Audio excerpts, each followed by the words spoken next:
think there's also a lot that can be done on the supply chain side as far as processing goes as well.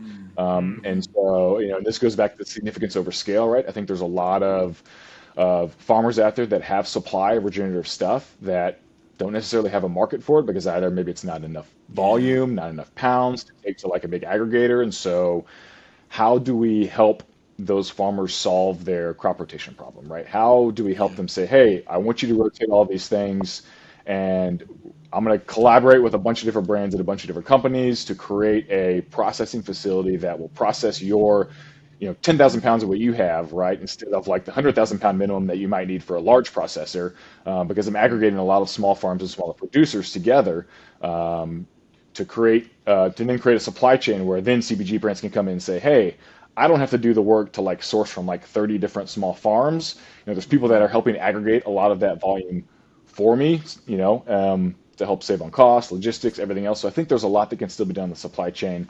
Internationally that becomes a little tough, but domestically I think there's still, an enormous amount of opportunity there to kind of help aggregate a lot of this for people. Yeah.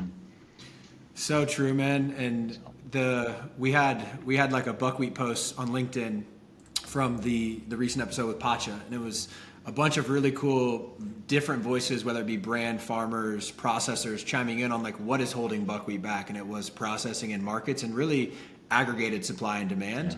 And so I really am such a stand for what Mad Markets is doing and what they've built, which is no infrastructure Yeah. now, but they want to get into the physical infrastructure piece, and I think that's the right path. And so we have to get to the point where we have that for multiple different regenerative sourcing buckets. So they're obviously doing organic grain rotation, and ROC, grain, but like how do we do that for all these other commodities as well? And I do think it's really important to bring back the whole, hey, just the transaction piece is really important because it's really hard to scale direct trade by itself. So we have to have this kind of Yeah. aggregated supply, but also the hard infrastructure really matters because just the example you gave with working with Emily, y'all can help each other a lot, but you could help each other so much more if it was a shared like actual warehouse space and you could split Right. that cost, and the dollars and cents can really get split up at the end of the day operationalizing that. So that was kind of a mouthful, but I think just Yeah. that work is so Yeah. important. I'm so bullish on that being a huge unlock for all of it.